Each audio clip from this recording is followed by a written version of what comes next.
Hi friends, this is சாரி cinema base அப்டேட்டில் ஒரு தாறுமாறான ஒரு அப்டேட்டோடு வந்திருக்குங்க.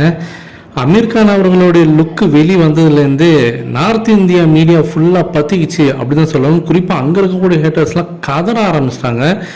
ஏன்னா இந்த படத்தை என்ன பேச ஆரம்பிச்சிட்டாங்கன்னா, அங்கே நார்த் இந்தியாவில் இருக்கக்கூடிய சில யூடியூபர்ஸ், அங்கே இருக்கக்கூடிய ஹேட்டர்ஸ்லாம் என்ன பேச ஆரம்பிச்சிட்டாங்கன்னா, ஐமேக்ஸ் முழுவதும் இந்தியா முழுக்க வார் செகண்ட் பார்ட் ஆக்கிரமிச்சிச்சு, உங்களுக்கு ஒரு தேட்டர் கூட கிடைக்காது, நீங்கள் முதல்ல ஐமேக்ஸில் ரிலீஸ் பண்ண முடியாது அப்படி இப்படின்னு பயங்கர பேசியிருந்தாங்க. ஆனால் சன் பிக்சர்ஸ் அஃபிஷியலாக அமீர் கான் அவர்களுடைய அந்த போஸ்டோடு சேர்த்து ஐமேக்ஸில் வருது, அது இல்லாமல் இன்னும் 2 ஃபார்மேட்லலாம் வருதுன்னு சொன்னோன்னே அப்படியே அவங்களுக்கு டர் ஆகிடுச்சு அப்படி தான் சொல்லணும். அதை தாண்டி அந்த போஸ்டர் ரிலீஸ் ஆன கொஞ்ச நேரத்துலேயே ஒரு சில திரையரங்க, ஐமேக்ஸ் திரையரங்க, குறிப்பாக சொல்லணுனாக்கா கோயம்புத்தூரில் இருக்கக்கூடிய ப்ராட்வேஸாக இருக்கட்டும், இல்லை கர்நாடகாவில் இருக்கக்கூடிய ஐமேக்ஸ் திரையரங்கம் இருக்கட்டும், அவங்களாம் அவங்களாவே எங்கள் தேட்டரில் நாங்கள் கூலி போடுறோம் அப்படின்ட்டு சொன்னோம்னே ஹேட்டர்ஸ்லாம் இன்னும் பார்த்தினாக்கா மீதி கிளம்பிடுச்சு. என்னன்னா ஒவ்வொருத்தரும் கூலி பக்கம் போக ஆரம்பிச்சிட்டாங்க அப்படின்ற மாதிரி இருக்குது. போக தான்ப்பா செய்வாங்க. ஏன்னா அமீர் கான் அவர்களோட லுக்கை பார்த்தோன்னே அங்கே இருக்கக்கூடிய மீடியாக்கள், ஹிந்தியில் இருக்கக்கூடிய மீடியாக்கள், பாலிவுட் சேனல்ஸ் எல்லாருமே என்னப்பா இது, அமீர் கான் அவருடைய படத்தை கூட இந்த அளவுக்கு ஸ்டைலிஷாக, இந்த அளவுக்கு பார்த்தீங்கன்னா மாசாக ஒரு போஸ்ட் கொடுத்துருக்க மாட்டார். அதுதான் உண்மையும் கூட.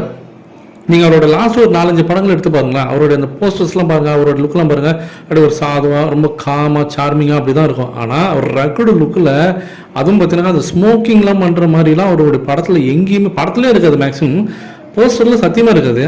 ஆனால் ரஜினி சாரோட படத்துக்கு இந்த மாதிரி அப்படி ஸ்மோக்கிங் பண்ணுற மாதிரியான காட்சிகள்லாம் அது போஸ்டர்லேயே எப்படி இருக்குனாக்கா படத்தில் எப்படி இருக்கும் அப்படின்னு நினச்சி பார்த்ததில்ல, பிரமிப்பாக இருக்குது அப்படி தான் சொல்லுவேன் நான்.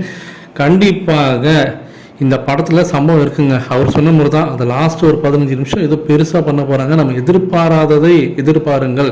எப்படி விக்ரம் படத்தில் ரோலக்ஸ் கேரக்டர் ஒரு லாஸ்ட் ஒரு பெரிய கேமியோ பயங்கரமாக பேசப்பட்டு தான் அந்த மாதிரி தான் இருக்க போகுது இந்த படமும். இதை தாண்டி அடுத்தது நமக்கு ஒரு அதிரடியான அப்டேட் ஒன்று கிடச்சிருக்குங்க. என்ன அப்படின்னு பார்க்கும்போது அடுத்த வாரம் கண்டிப்பாக டீசர் வரத்துக்கு நிறைய வாய்ப்புகள் இருக்குது. அநேகமாக சண்டே இன்னைக்கு, அதாவது நாளை மறுநாளே அதற்கான அனௌன்ஸ்மெண்ட் வரத்துக்கு நிறைய வாய்ப்புகள் இருக்குது. வெயிட் பண்ணுங்கள். சண்டே இல்லை மண்டே இன்னைக்கு இதற்கான அனௌன்ஸ்மெண்ட்டை கொடுத்துருவாங்க அப்படின்ற மாதிரி தான் இப்போ தகவல் வந்துருக்கு. ஸோ சன் பிக்சர்ஸ் பற்றினாக்கா அந்த போஸ்ட் ப்ரொடக்ஷன் பணிகள்லாம் ஆல்மோஸ்ட் முடிச்சுட்டாங்க. நான் ஏற்கனவே சொல்லியிருந்தேன். ஸோ டப்பிங் ஒர்க்ஸ்லாம் முடிச்சுட்டாங்க. ஸோ ஃபைனல் காப்பி ரெடி ஆகின்னு இருக்குது. ஸோ கண்டிப்பாக இதற்கான வேலையை அவங்க ஆரம்பிச்சிட்டாங்க. ஸோ எல்லா பிஸ்னஸும் முடிச்சுட்டாங்க. அவங்க பேசுகிறது எல்லாம் பெரிய பிஸ்னஸ் எல்லாமே, தேட்டரிக்கல் ரைட்ஸ் எல்லாமே பார்த்தீங்கன்னா முடிச்சுட்டாங்க. வேலைகளும் முடிஞ்சிச்சு. இனிமேட்டு ப்ரொமோஷனில் இறங்கி சம்பவம் பண்ண போகிறாங்க ஃப்ரெண்ட்ஸ் சன் பிக்சர்ஸ்.